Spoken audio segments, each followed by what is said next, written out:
Hey everybody, back today again with another video. This time it's a thread video. I've seen a bunch of guys in the VC doing this. This is the 10 best, greatest American bands. Personal list, of course. Everybody from Glen Kellaway, Steve, All the World's a Stage, Gary, Physical Format. I've seen Jeff Witcher do it. I've seen Mike, MGK Boston do it. Aaron Mutha, Alamere. At least 10 guys have done this best of list. And, it should reflect what you think personally, your taste, your style. And I noticed when I was making my list, I because of my age, I guess, not one band has debuted after 1976. So all my artists are 60s and 70s based. So let's kick it off.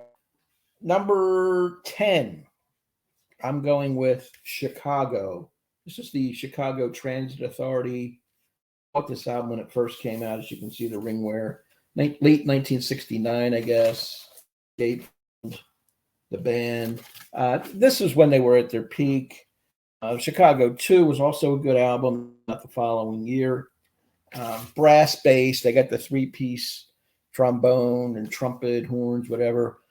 3 lead singers with Terry Kath, the fantastic guitarist, Peter Cetera, the bass player, and Robert Lamb, all taking leads on different songs, from 25 or 6 to 4 to Make Me Smile, Color My World. They're all on here. Does anybody really know what time it is? Vintage Chicago. They make my list at number 10. Number 9, I didn't want to make it too much me. I wanted to do a combination of what I like, longevity, impact on the music industry, record sales. That's what makes greatness in my book. Concerts, lasting impact, influence, whatever you want to say. But number 9 is the Byrds. I had to go with the Byrds on the list somewhere. They were such a great, influential late 60s folk rock, ambassador. They started out with doing a lot of Bob Dylan covers, and then eventually Gene Clark, great songwriter of his own. Roger had legendary guitar play, fantastic. These are some of the albums. I want to thank Sam St. John because he gifted me most of the Byrds. I only had a couple in my collection, but it starts with Mr. Tambourine Man, Turn, Turn, Turn, another really solid album. Fifth Dimension, a little bit of 8 Miles High action. Younger Than Yesterday, another good one. The Notorious Byrd Brothers. These are all solid.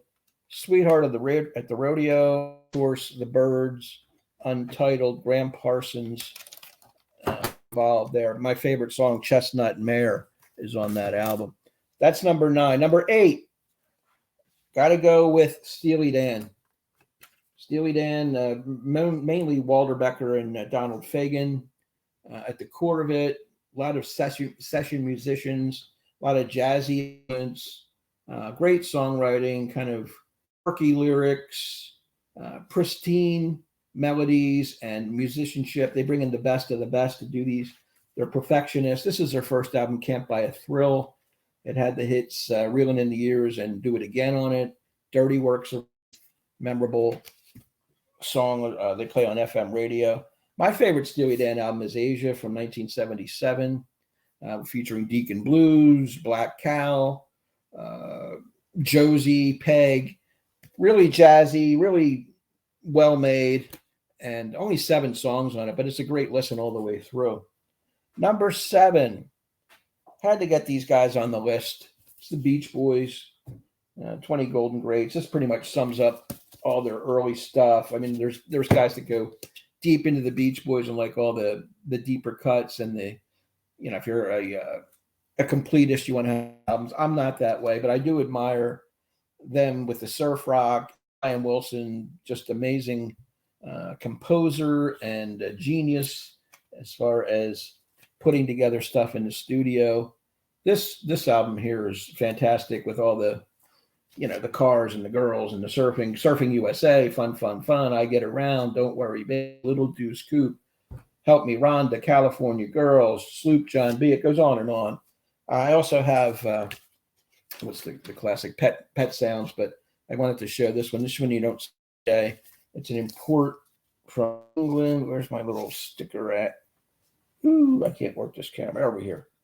Imported from England. I picked this up years ago, and everybody says I've never seen that around. I've never seen it since. So cool little album. What are we up to? Number 6. You know, I like my Southern rock, so I'm going to go with Lynyrd Skynyrd. Their second album, Second Helping, 1974. You know, tragic story to this band. They had that plane crash in 1977, and their lead singer Ronnie Van Zant died, along with several other band members. But this is vintage Skynyrd. You know, Sweet Home Alabama, Need You, Don't Ask Me No Questions. I love that. Working for CA, The Ballad of Slow, Swamp Music, The Needle and the Spoon, and Call Breeze. All fantastic songs. Their first album, pronounced Lynyrd Skynyrd. This and their last album are the essence of Lynyrd Skynyrd. So if you see them around, pick them up. My number 5, Allman Brothers, Eat a Peach. Allman Brothers, of course, I had to give them the nod over Skynyrd as far as Southern rock, but they're neck and neck as far as I'm concerned. This has Melissa on it, Blue Sky, One Way Out. Of course, their live album at the Fillmore is their most famous one. Of course, Brothers and Sisters is another great album with Ramblin' Man, but you can't deny the Allman Brothers. Fantastic, and they belong on any American band list as far as I'm concerned. 4 are The Doors, their debut album from 1967. Jim Morrison in the foreground there, and the band members in the background, Ray Manzarek, Robbie Krieger, and John Densmore. They weren't around long, but they really put out a lot of great work. This first album with Break On Through and Soul Kitchen, The Crystal Ship, 20th Century Fox, Alabama Song, Light My Fire. That's side 1. Backdoor Man, The End, of course, used in Apocalypse Now, with the classic imagery of the napalm and so forth. And their last album from 71, LA Woman, is to sneeze at. A great album, I think, with Love Her Madly, The Changeling, The Wasp, of course, and Riders on the Storm, the title track. Riders on the Storm is just an amazing song with that piano. And you hear the storms and the rain and the dark lyrics. Wonderful. My number 3, got to go to the Swamp Rock Boys here. Creedence Clearwater Revival. This is the Greatest Hits Chronicle, which has 20 amazing songs. Their albums are all fantastic too. I didn't want to bring them all out, but you know the band. Susie Q, their early hit. Proud Mary, Bad Moon Rising, Lodi, great storytelling. Green River, my personal favorite. Down on the Corner, Fortunate Son, Traveling Band, Who'll Stop the Rain, Up Around the Bend, Run Through the Jungle, Long as I Can See the Light, Looking Out My Back Door, the cover of Heard It Through the Grapevine, which is monumental. Have You Ever Seen the Rain? Someday Never Comes, Hey Tonight, just on and on.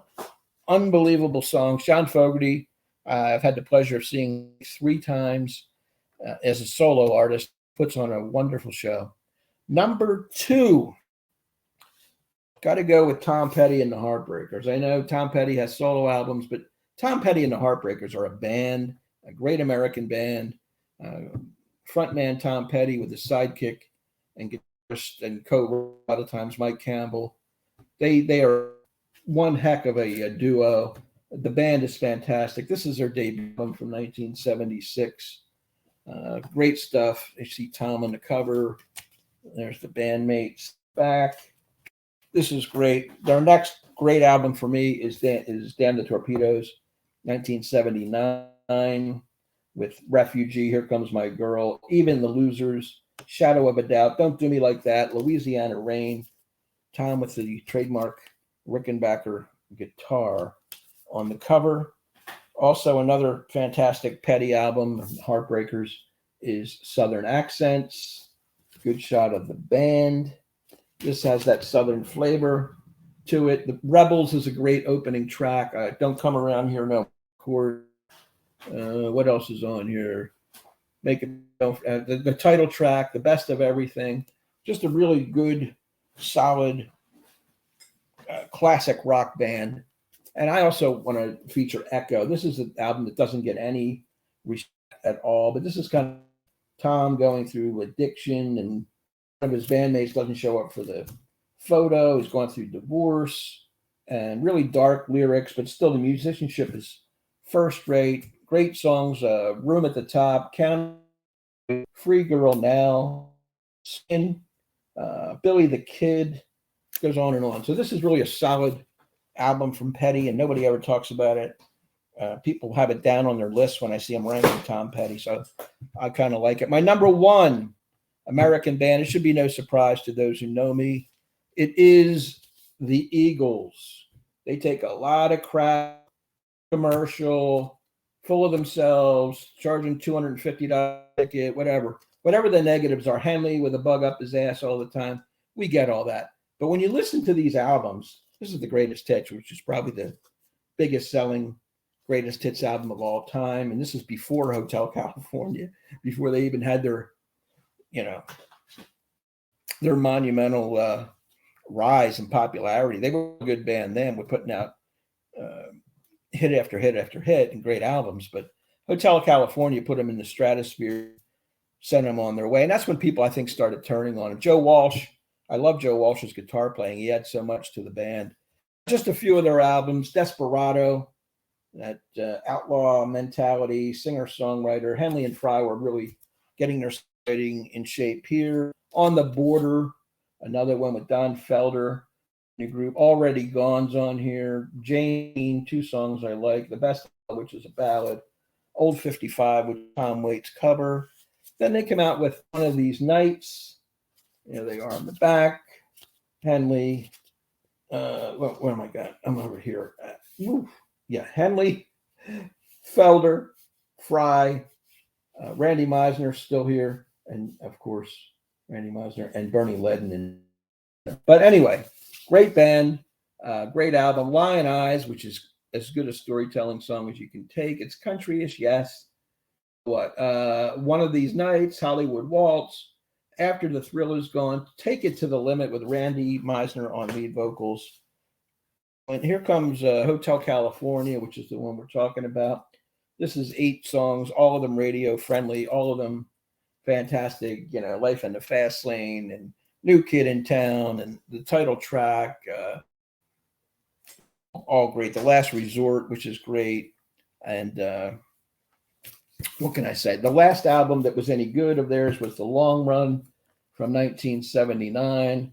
I Can't Tell You Why, In the City, Disco Strangler, Heartache Tonight, Those Shoes, Teenage Jail, and of course The Sad Cafe, which is really a great wrap-up song for the prime of their career. They had some ending and broke up, came back and tried to make it never the same. Glenn Fry died a few years ago, and they brought in his son and Vince Gill, but who wants to? I don't want that. That's not the Eagles to me. Anyway, those are my top 10 American bands. Be sure to like, subscribe, watch all the other guys' channels too. You'll get a variance of everybody's taste and everybody's preferences in the vinyl community. Thanks for watching, and we will see you next time. Take care.